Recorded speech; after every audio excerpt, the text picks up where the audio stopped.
Do you realize what Democrats are planning to do to Donald Trump if they take the House back in November? I am not typically someone who takes pleasure at the pain of others, but I absolutely love this. Democrats are not necessarily planning to impeach Donald Trump immediately.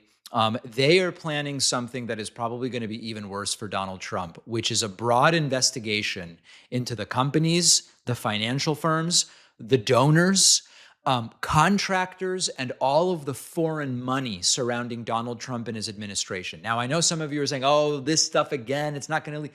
Let's talk about what they're planning. Then let's set expectations about what it might actually do. So there's a Reuters report that senior House Democrats and committee aides are discussing hearings, subpoenas, testimony, and demands for financial records.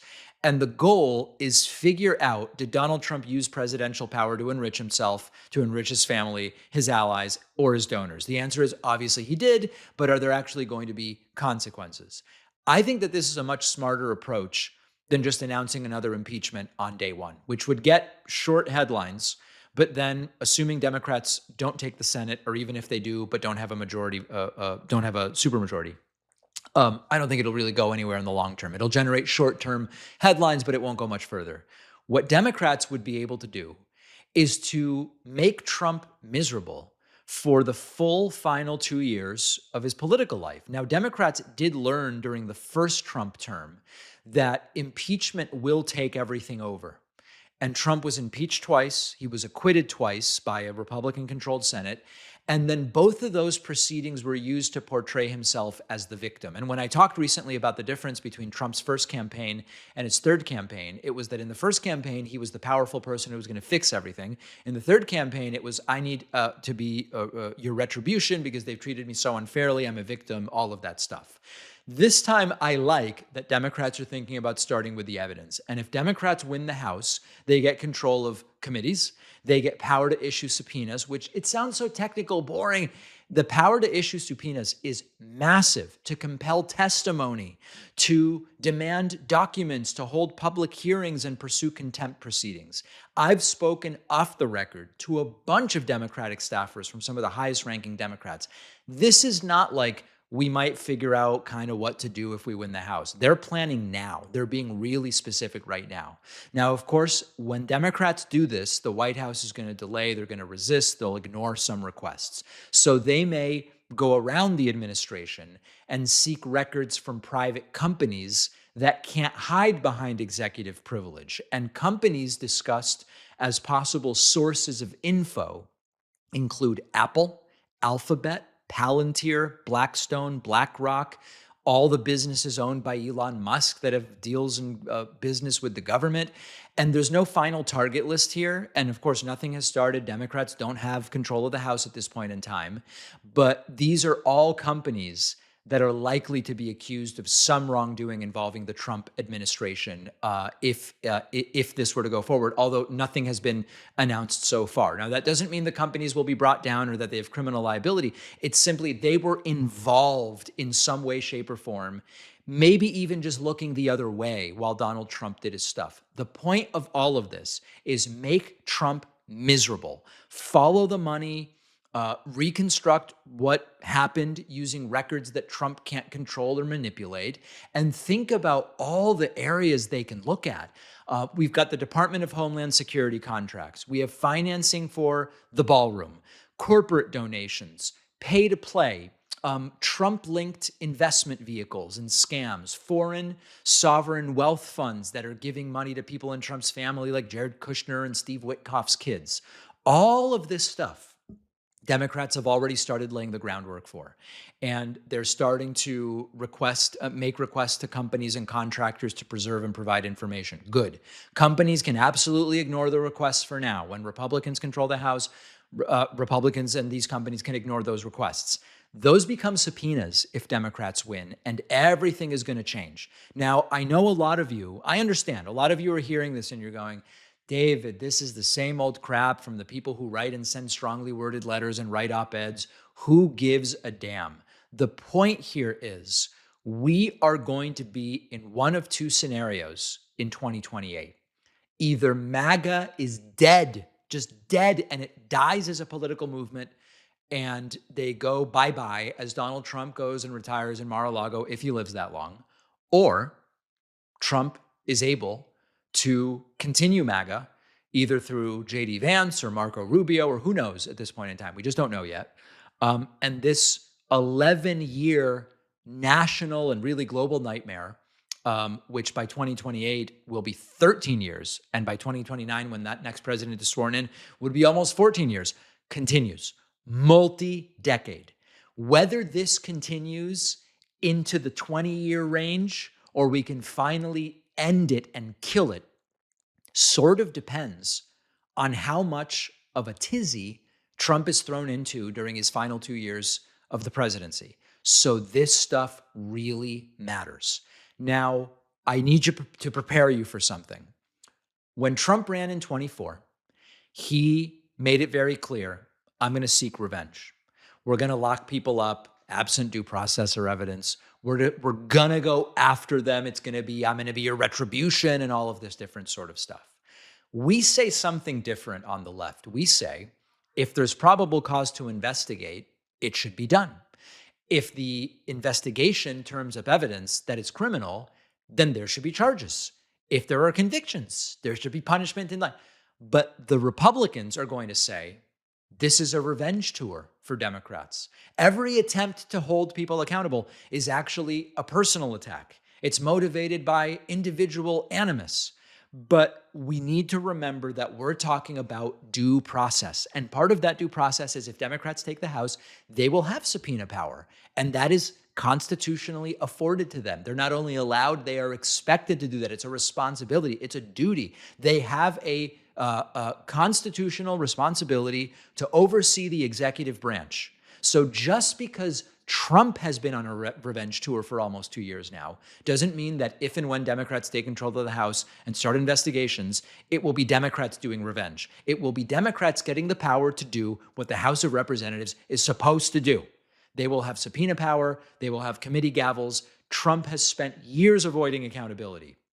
And depending on what happens in November, in January, this ability to follow the money will finally give the ability to demand answers. And so when we think about, oh, I don't know if I like this candidate or that candidate, every voter gets to decide how they want to vote in their individual races. But the potential to end Trump's presidency in practice simply by taking the House, which seems more likely than not, no matter what happens in the Senate, we don't know by what margin, but by some margin taking the House, this is going to send Trump for a loop. And by the way, I've talked before and we will talk again. If the oversight gets to Trump's family, if it gets to Don Jr., a good kid, nearly 50 years old, if it gets to Barron, who Trump is very protective of, but Barron is increasingly involved in governmental affairs and the crypto scams and suggesting Trump's media tour during the 24 campaign. Trump is going to lose it. And when Trump loses it, he loses the ability to even do anything that the presidency would allow him to do. That's good. We want Trump furious in the residence of the Oval Office, of the White House, throwing ketchup at the wall and doing nothing else, because whenever Trump does stuff, legislation, executive orders, whatever, it's bad for the country. So this is a big opportunity. We've got to make sure we don't waste it. I have news for you. Donald Trump does not want the next Republican president to succeed. Why wouldn't he? Well, I'm going to explain it. Donald Trump may want Republicans to keep winning while he is in charge. He's desperate about the midterms only because of how it affects him. But the moment that someone replaces him and someone becomes the next Republican nominee and potentially the next president in January of 2029, that person becomes a threat to the one thing that Donald Trump cares about the most, which is Trump's status as the most important person in the room, in the Republican Party, in American politics. Now, right now, there is endless speculation about who is going to be the successor of Donald Trump. And we've talked about it Will it be J.D. Vance, the vice president? Will it be Marco Rubio, the secretary of state? Does Donald Trump secretly prefer one over the other? Is he testing them? Are they campaigning against each other? Although Marco Rubio reportedly has said to J.D. Vance, if you want the nomination in 28, I won't challenge you for it. Now, there is sort of interesting political gossip in all of this, but it distracts from the bigger reality that not a damn person is talking about. Trump wants subordinates. Trump wants people who are never as good as him, who are never as successful as him. In general, now this is before we get to 2028, in general, who does Trump want around him? People who will praise him, people who will defend him, people who will carry on his legacy. But imagine that Trump leaves office and the next Republican president has a better approval rating than Trump, which is almost guaranteed because Trump has a record low approval rating. Imagine that the replacement to Trump accomplishes more and is less chaotic and is less ridiculed globally by our allies and just people abroad, and gets broader support or wins by more than Trump won by, and starts getting credit for improving on Trumpism, either for doing Trumpism better than Trump, or for, if it's a different type of Republican, in theory, bringing Republicans back to something else that is not Trumpism. Trump would hate that. Think about it. Can you seriously picture Trump sitting quietly in retirement while President Vance or President Rubio or whoever, President Lauren Boebert, gets bigger crowds, higher approval rating, better coverage from Republicans and right-wing media? Of course not. Think of Trump's ego. Think of Trump's narcissism. Trump does not build institutions that can function without him. His whole idea is, let me build a personality cult that depends on me. And he demands this sort of cult style total loyalty, but he doesn't return that loyalty. The moment one of his allies gets a little too much attention, shows that they're a little bit too much of an independent thinker, threatens to eclipse Trump in some way, Trump turns on that person. Think back to the VP sweepstakes or whatever it was, which ultimately went to J.D. Vance.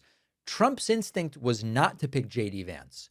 Trump's instinct, which Trump's sons wanted Trump to pick J.D. Vance. Trump's instinct was to pick Doug Burgum, a insanely boring, uninspiring, although somewhat smarter, I must admit, choice, who couldn't possibly upstage Trump because he's like a picture on the wall. And that is not what Donald Trump, or rather, it is what Donald Trump wants. He doesn't want someone who's going to eclipse him in any way. And look at how many times we've seen it happen. Think back to Mike Pence, Trump's first vice president. Mike Pence spent years humiliating himself for Trump. And the second Pence, it's not even refused to steal an election, it's acknowledged he couldn't steal the election for Trump, Trump all of a sudden treats him as the enemy.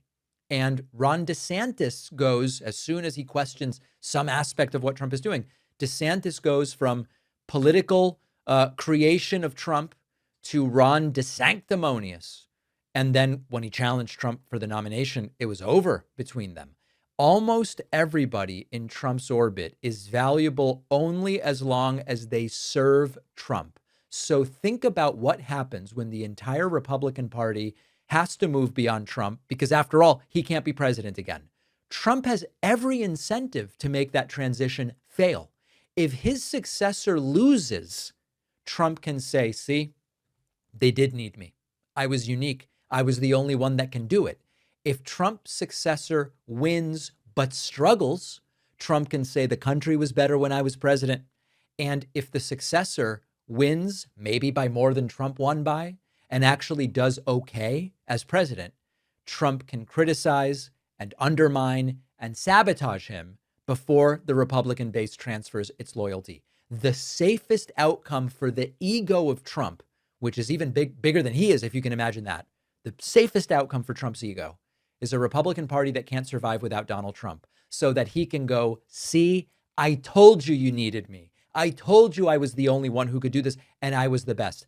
And this is the sort of trap that Republicans have created for themselves, where they have now allowed MAGA Trumpism to hollow out their party from the inside for 11 years, roughly. And they've replaced what was a crappy political platform, but it was a political platform, with one guy's personal grievances. It was rigged in 2020. I alone can fix it. The Obama-Iran nuclear deal is bad because it has Obama's name on it, all this stuff. And now they're going to need to explain why someone else should lead. So JD Vance and Marco Rubio can flatter Trump. They can imitate Trump. They can compete for Trump's blessing, which will probably happen. But the prize they are chasing, I don't think exists, because Trump's endorsement has a condition. Maybe you get to inherit the movement, but you can never outshine Trump. And Trump would prefer to be remembered as the last great Republican president than watch another Republican do better while he is alive and get more praise. And if protecting the legacy means he's got to damage his own party, I don't think he hesitates for a second. There is one exception to this, and it is called Junior. I imagine that the only exception to this desire from Trump not to be outdone by any Republican president while he is still alive would take a back seat if it's Don Jr., because there is something Trump loves, and it's his own name. And if the next president is going to have Trump's name, Donald Trump Jr., that is the one person that Trump could see actually do as well or better than he does and still be able to take credit. After all, he has the exact same name Donald Trump does. What do you think? Do you agree that Donald Trump would sabotage his own successor if it meant that he can say, I was the best? Or do you disagree with me? Leave me a comment, send me an email, info@davidpakman.com. If you're in debt, before you decide another month of minimum payments is just the price of getting by, take 30 seconds and find out what your options are. Our sponsor, PDS Debt, gives people a free personalized assessment to show them a path forward instead of guessing. PDS Debt helps people with unsecured debt like credit cards, personal loans, collections, and medical bills. They'll review what you owe. They'll look at your budget, your priorities, and match you with a customized solution that is designed to reduce what you owe. Instead of bouncing between creditors and due dates, what they can do is combine all of your unsecured debts into one lower monthly payment. There will be a clear timeline in how you get out of that debt, no minimum credit score required, and savings can start the day you complete the free 30-second assessment. Lots of people in my audience use PDS Debt, and we looked at the numbers for people coming just from my show.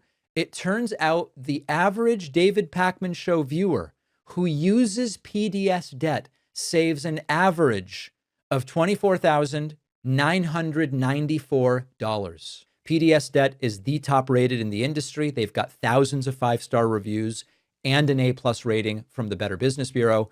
Get your free 30-second personalized assessment today at pdsdebt.com/Pakman. The link is in the description. Democrats are going to get crushed in November if this is the best they can do, but there is still time to recover. Donald Trump and the Republican Party are really handing Democrats an excellent political opportunity right now, and Democrats could still blow it. Now, let me set the stage. Trump is unpopular.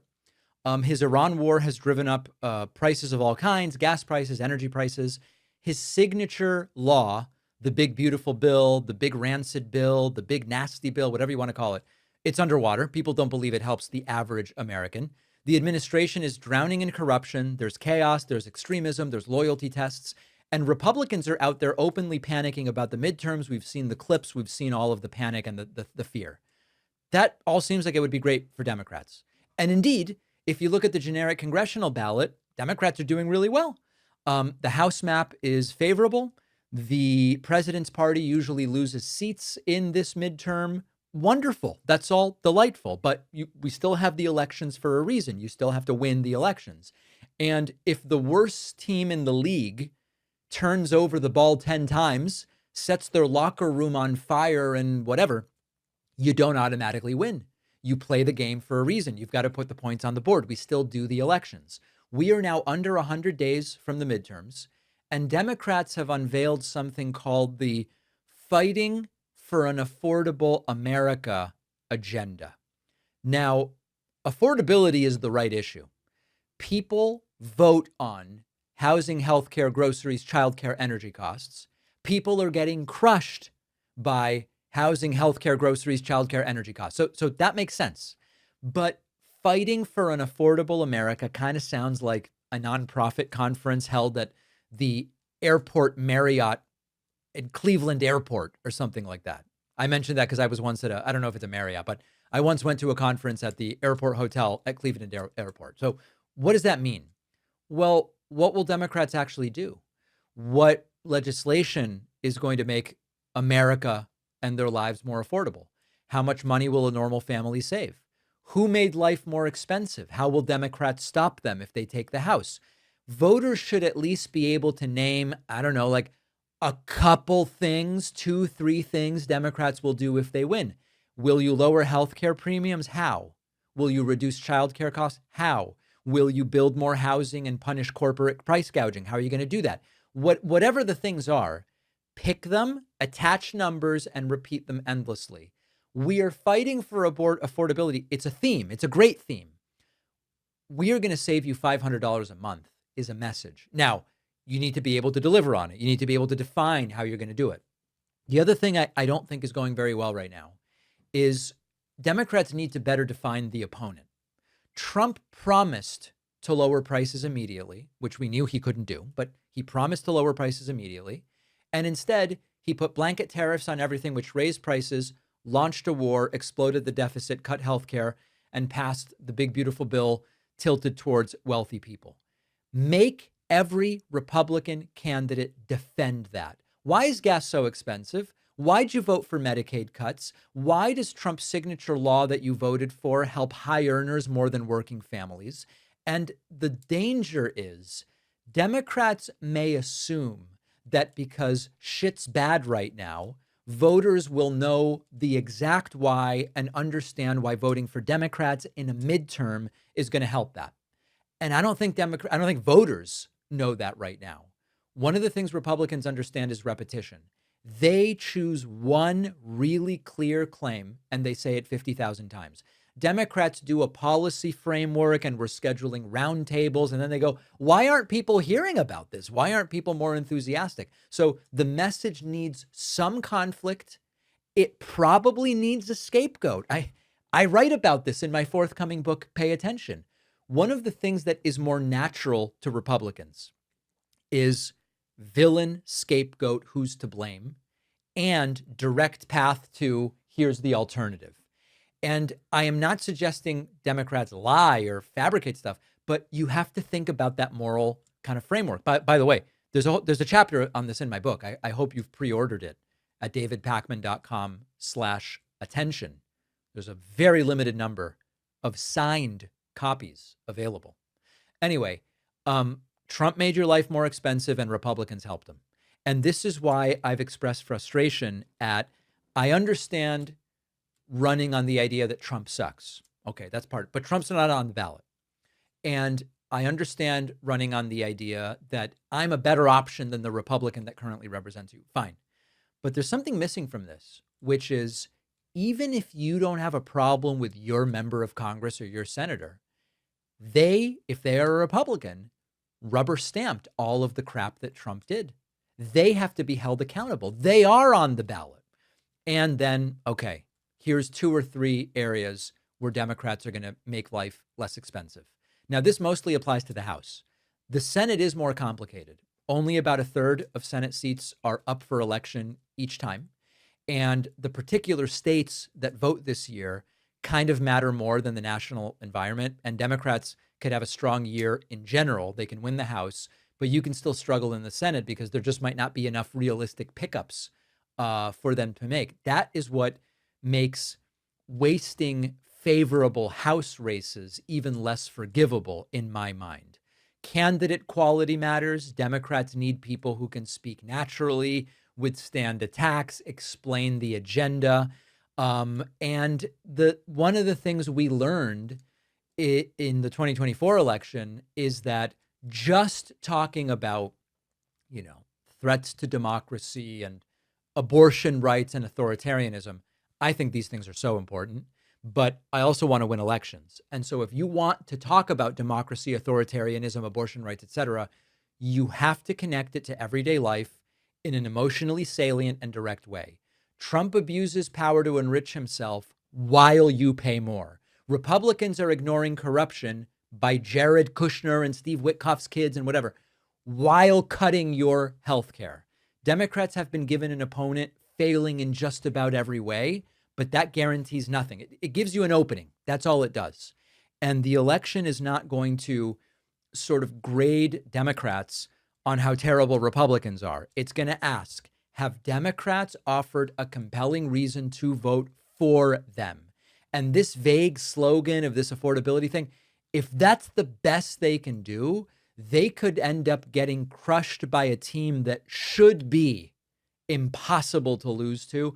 I hope it doesn't happen because it will be really embarrassing. If I were a Republican, Donald Trump's destruction of the Republican Party would be something I could never forgive the guy for. He did not build a stronger conservative movement that now is going to be able to survive Trump and come back stronger or whatever.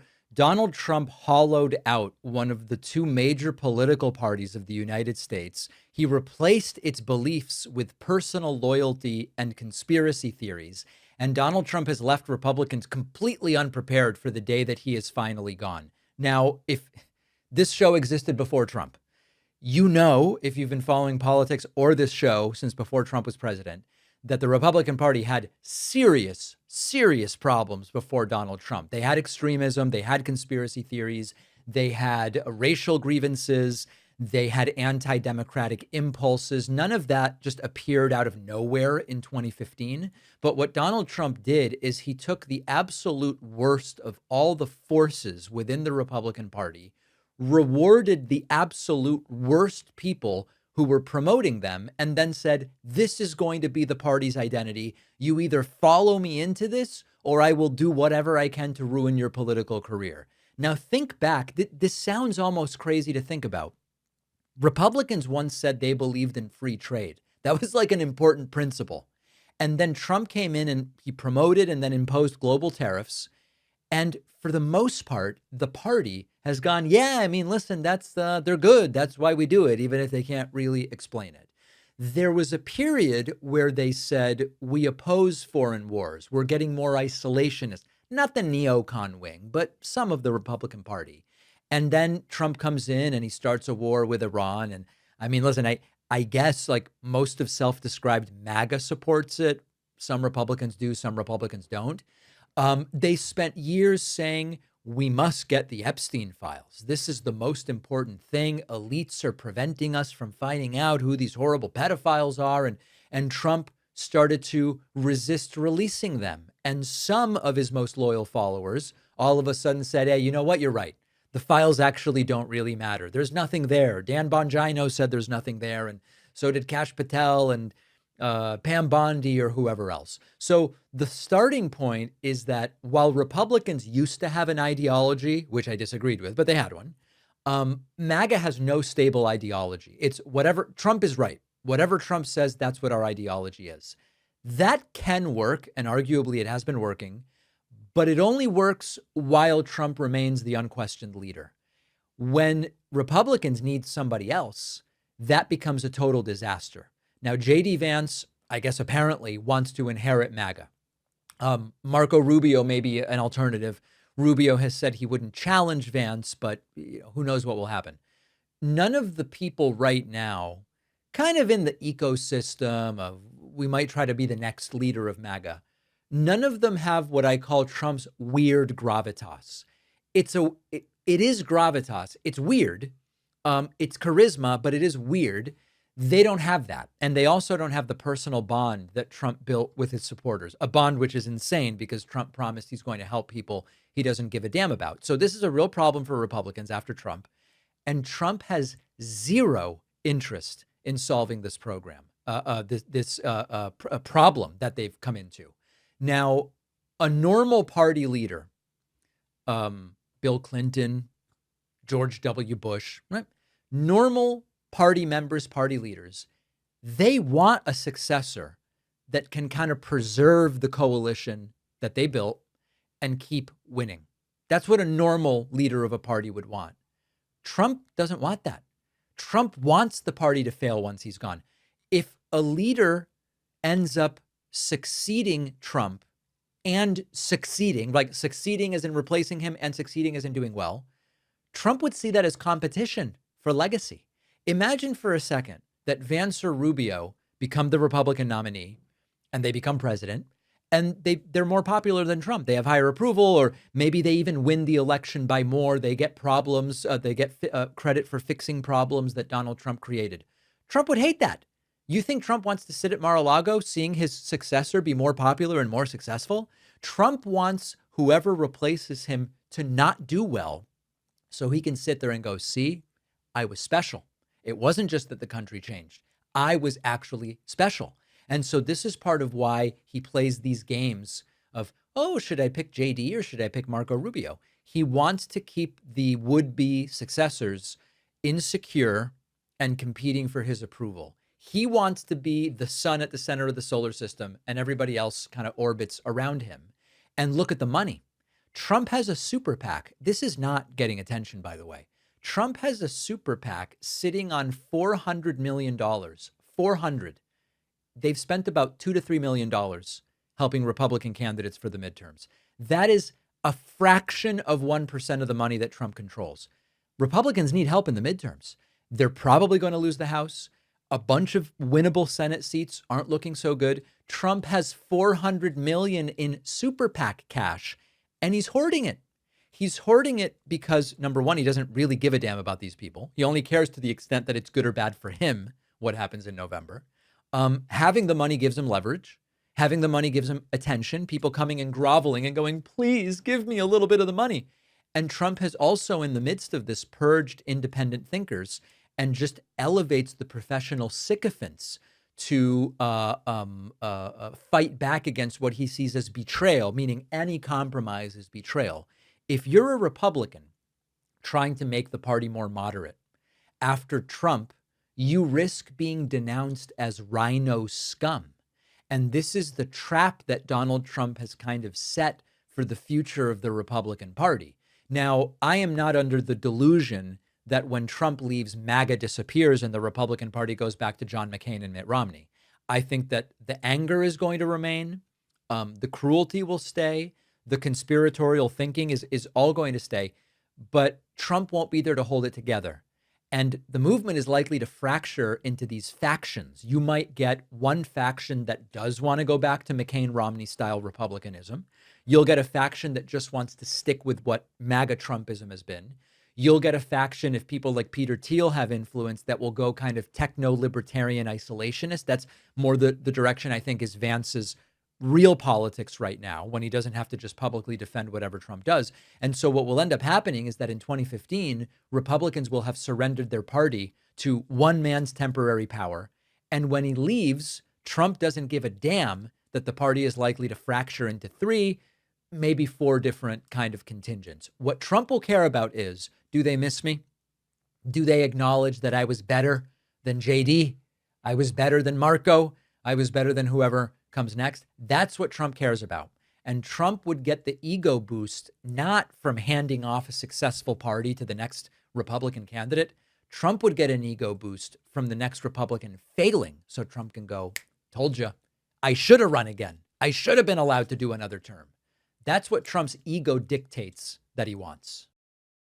The David Pakman Show is an audience-supported program, and the best, most direct way to support the show is by becoming a member at joinpakman.com. You'll get the daily bonus show, the daily commercial-free show, and plenty of other great membership perks. Get the full experience by signing up at joinpakman.com. Why does Donald Trump lie so much? Like, I mean, if you just think about it, what's your instinctual reaction? Is it, oh, he lies because he needs to convince people of stuff so that they like him more and think he's a better president, for example, or something like that? I've been thinking about this a lot recently, And sometimes the explanation probably is really simple. He lies because the truth is bad, and he wants to avoid responsibility of acknowledging a truth that is bad for him. And there's some accomplishment he wants to inflate, or he wants to accuse someone else of doing something that he's been caught doing. So sometimes the answer to why Trump lies is kind of straightforward, but then you get to these lies that seem completely unnecessary, that are so obvious that we hear them and we go, does Trump believe this, or does he believe he's convincing people of this stuff? So I'll give you an example. The inauguration crowd was the biggest ever and much bigger than Obama's, going all the way back now to 2017. We have the pictures. We know that the inauguration crowd was not bigger than Obama's. So then what was the point of lying about that? Or another example, Alabama is being threatened by this hurricane. Well, we looked at the weather map, and the weather map says Alabama is not being threatened by the hurricane. So Trump takes a Sharpie and he draws on the map and goes, this is the real hurricane path that we should all believe. Or every election he loses is illegitimate. And even when he wins, like he did in 2024, he goes, in reality, I won California, but it was rigged, or something like that. So why is he telling those lies? I think that there is something else that explains why Donald Trump lies. And this kind of came to me because I've recently, I read a book about lying. I read a book about narcissism, and I also read a book about serial killers. And I'm going to weave this all together. I'm going to do the real weave here. Okay. The ability to say something everyone knows is false, right? Like the ability to start repeating over and over again something that people don't believe. And then you see, damn, people are starting to repeat it. This gives Trump a massive sense of power. Think about how it works. Trump lies. The Republican standing next to Trump knows Trump is lying, and Trump knows that that other Republican knows. And yet, that Republican then goes on TV for the next week, the next month, the next 4 years, and repeats the lie anyway. Think about the amount of power that fills Trump with. Trump isn't getting away with a lie when that happens. He's getting people to participate in the lie.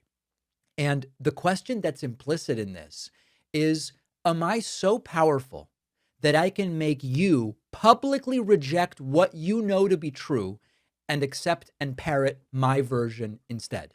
And what has been shown over and over again is that Republicans are willing to say, yeah, I'm willing to replace what I know to be the truth with what you tell me I'm supposed to say. It reminded me of Trump's Hollywood Access Hollywood tape. When you're a star, they let you grab them by the pussy. They let you do it. And the larger idea here, and serial killers have this, cult leaders have this, the larger idea is rules are for other people. And if you're famous enough or you're powerful enough, the fact that you can get away with it is reason enough to do it. Now, I want to be really clear about this next comparison. I'm talking about a psychological mechanism here. I'm not saying the underlying acts are equivalent. When you read about serial killers, I recently read about this serial killing doctor, Michael Swango. It's an incredible, actually, do I have the book here? Yes, it's actually, I think it's on the shelf. Anyway, I think it's on the shelf behind me somewhere. Is it this red book here? No, it's not. Anyway, I recently finished this book about Dr. Michael Swango, who was a serial killer, killed people in his role as a doctor. What sometimes drives the escalation where they go, I'm going to kill more people, I'm going to kill them in more extreme or bizarre ways, is that they got away with it. They know what they did. Nobody else can prove it. Nobody's caught them. And there's this like intoxicating feeling of control. And eventually getting away with the offense or getting away with the lie is the reward, because they go, man, I'm so much smarter than everybody else. I can lie and they just accept it. They don't realize I'm lying to them. Over time, at least with serial killers, they often get sloppier and more brazen and belligerent, and then they get caught. But I wonder whether something similar is happening with Donald Trump's lie, where he gets away with one lie that he sees as good for him. Listen, I don't really think I won in 2020, but I said it, and now everybody's repeating it. So then he tells a bigger and more obvious lie. If the votes had been counted honestly, I would have won all 50 states. He's testing the boundaries. How ridiculous a claim can I make? And despite all the evidence contradicting me, how many people can I convince to start repeating it? Now, this also explains why private loyalty isn't good enough for Trump. It has to be public. And this has caused Trump to butt heads with people where not everybody is willing to publicly go with the BS. A Republican may know perfectly well what they believe in their heart of hearts. Joe Biden won in 2020. That's it.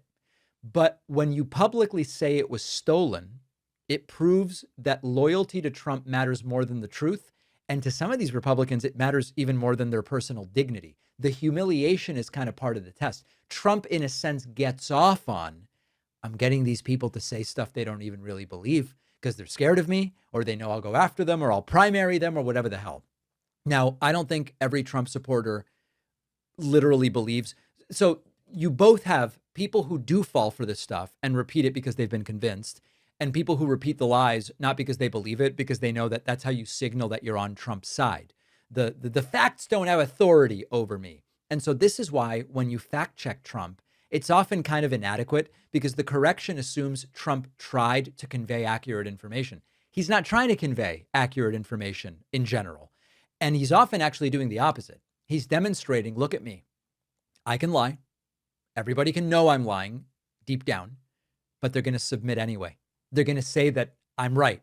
And he keeps testing how far can he go with it. So the answer Trump keeps getting from the people who start repeating his lies is, you can go as far as you want, and we are still going to repeat the lie for you. I remember when I was a teenager, there was this girl I worked with, and she was what I would colloquially call a pathological liar. Maybe that's not the right clinical term, but what I experienced was that she would lie unprovoked about stuff that just really didn't make a difference and doesn't change my opinion of her. Like, I remember there was once when she goes, my glasses were $550. And this was in the 90s. So at that point, $550 for glasses was even more than it would be today. And it's like, you're 14 and I know that those aren't $550 glasses. What was it about it? She had the sort of personality where a lot of people would just believe these lies. And I think she liked the feeling of power of getting people to believe stuff that she knew she was making up. I don't think she believed the lies. I don't think it was one of those things where she convinced herself of an alternate reality or anything like that. But I've seen this and experienced it personally. One other aspect to this. This is all jacked up like on roids. It's T. They're on T injections, testosterone replacement. What jacks this up is the fact that social media puts us into these completely alternate realities. This I do address in my book. By the way, I have over here, I have even more galley copies of my forthcoming book. We're going to figure out what to do with these. The book is hardcover. Like, this original copy behind me is hardcover. These are floppy. They're completely flaccid and flimsy. These aren't even for sale. We're going to figure out something to do with them. But the point here is the way that the social media platforms will reinforce, listen, everything I'm seeing online says the vaccines killed millions of people. It must be true. The platforms are a big part of this. And if you're interested in how that works, please do pre-order my book. Limited number of signed copies available, davidpakman.com/attention. And of course, if you want this specific copy, the one on my shelf, the first ever printed hardcover copy of the book, submit your pre-order receipt to info@davidpakman.com. Book raffle can be the subject. The day the book comes out, I'll dedicate this specific copy to one lucky or unlucky person, depending on how you see it. JD Vance had a religious experience, and sort of like, good for him, I guess, but I want to hear about it and see what this guy's talking about. JD said on a show that he has experienced the presence of God personally. And the evidence is that there was this one time, not at band camp, there was this one time when he and a friend were talking about Christianity, and a glass fell off the wall. A glass fell. And JD Vance realized this has to be Jesus. This must be a message from God. Let's hear it from JD, and then we will talk about it. It was very incremental. I've never had an epiphany, Kaylee, though I've certainly had these moments where I felt the presence of God. I talk, for example, about this, moment that I had at a conference where a friend and I were talking about Christianity and talking about Catholicism. And there was this moment where a glass fell off the wall at the point of our conversation where, I think an atheist would dismiss that as, oh, who cares? A glass fell off the wall. But at that moment, it felt like God was trying to send me a message. You have these little moments like this, but I never had an epiphany. What I did is have this slow realization. I want to be careful here. This is, I don't want to make fun of anybody that considers themselves religious. Like, I have an understanding. A lot of people go through this like hardcore atheism phase. We've got to ridicule. And the truth is that there are billions of people that have sincere religious beliefs. And even if I don't believe or agree that it is as they describe, there's meaning that people get from prayer or scripture or the community that their religion brings them or acts of service or just even the traditions. That is all completely legitimate as a topic for thoughtful discussion. A glass falling off a wall is not something I would interpret as a sign from God. Sometimes a glass falls off the wall because the shelf is crooked. Sometimes the mounting hardware is loose. The screws could be rusted out. Somebody installed it incorrectly. You've got to investigate all of these possibilities before you conclude the creator of the universe has abandoned every available means of communication and is expressing himself very vaguely through a minor household accident. Now, J.D. Vance says that atheists would dismiss such an event by saying, who cares, a glass fell off the wall. In this particular case, the atheist has made what I would consider a pretty compelling argument. If God wants to deliver a message to the vice president of the United States, I would assume that God has options and God has a vision and a dream of what he wants to communicate and can articulate the moral insight that he wants to transmit to J.D. Vance. Maybe a sudden conviction that, you know what, J.D., this policy of separating families and demonizing immigrants and defending everything Donald Trump does, I'm against that. That would be a reasonable thing for God or Jesus or whoever to want to communicate, that these are grotesque acts that are wrong.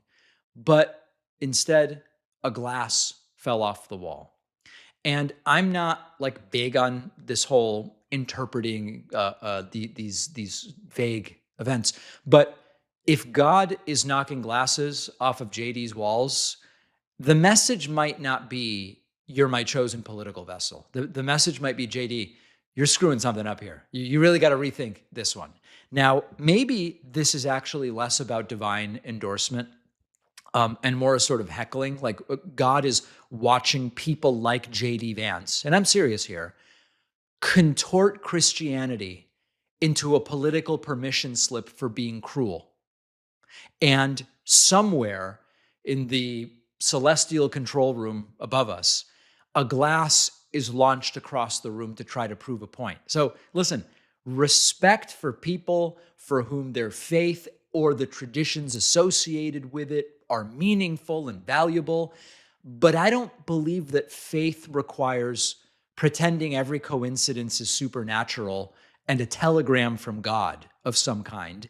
A person might believe in God, but also recognize gravity exists and loose fixtures exist. And we have this tendency as humans to assign meaning to what can be random events. What makes this particularly revealing for me politically is just how confident JD is in his interpretation. The event tells us nothing. A glass fell off the wall. It didn't spell out a message. It's not a Ouija board. It didn't point towards a Bible verse. A glass fell. And J.D. Vance supplies the entire meaning, and conveniently, the meaning made him feel noticed by God. I see it less as an instance of divine communication. I see it as a demonstration of confirmation bias. If you go back to my sort of like a mini series that we did on critical thinking, one of the things that's in there is confirmation bias. If a glass falls while I'm talking about politics, I don't assume that the Department of Transportation is trying to reach out to me. I go and look at the shelf and go, why did the glass fall? But J.D. Vance says he was talking about Christianity and the glass fell.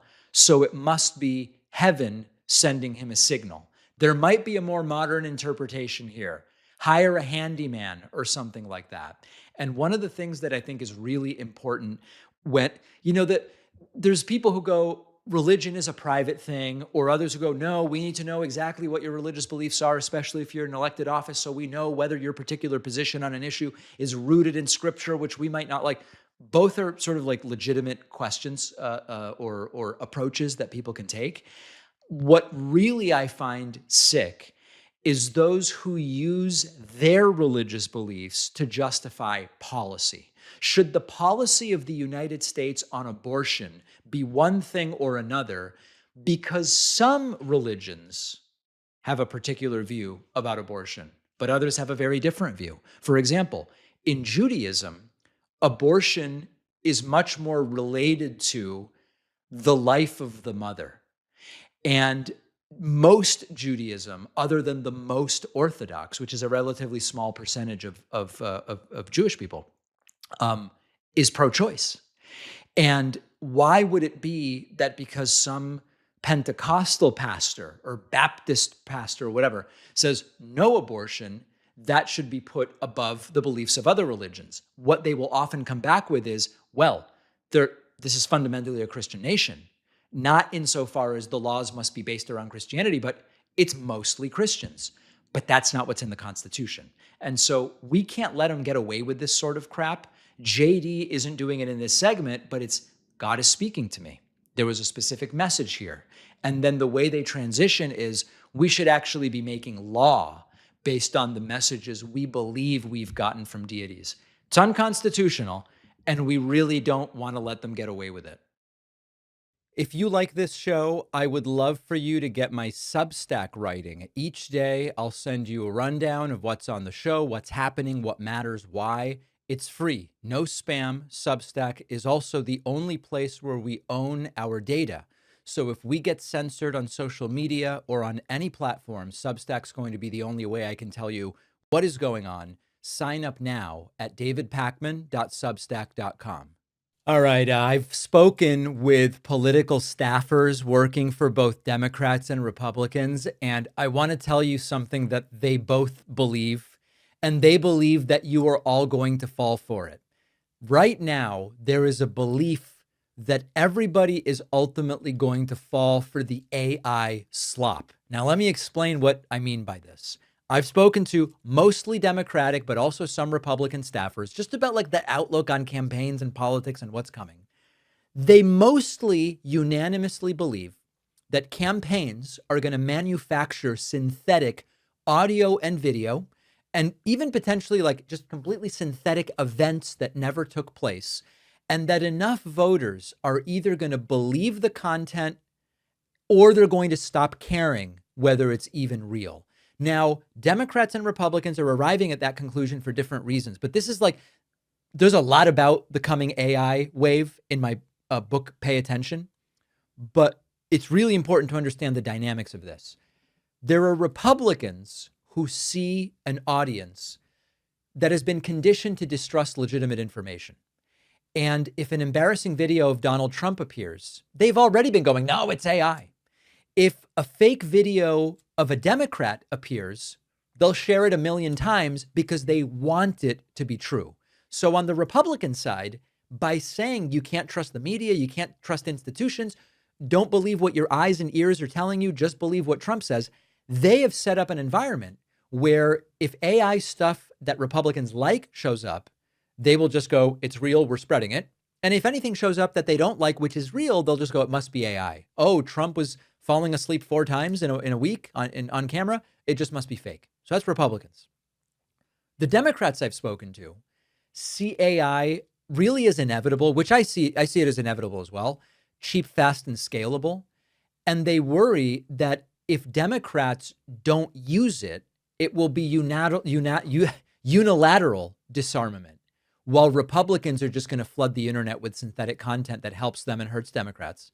Democrats are going to go, we're not going to touch that stuff. So where both sides are landing for different reasons is that eventually I'm going to accept that this is going to take over our political world and that you are ultimately going to accept it. Now, is the technology close enough for that to really be something to talk about? It really is. In my book, I write about tests that we've done. I hope you get the book, by the way. I put so much work into it, and I really want it to succeed. You can pre-order it at davidpakman.com/attention. We've done tests at the David Pakman Show where we did AI generated versions of my voice. And my own team, right? People who hear me every day, they can't reliably identify the AI voice David Pakman. If they can't identify the fake, what chance does somebody scrolling past a 30-second clip have of determining this is the real David or not, or this is the real JD Vance or not, or this is the real John Ossoff or not? So that's like that technology is there. It's already good enough to trick you. Video is maybe 60, 70% of the way there. We did some tests to see like how good is the technology for duplicating me in an AI avatar. My face kind of looked weird and I was like moving in a herky jerky. I was almost like Trump glitching.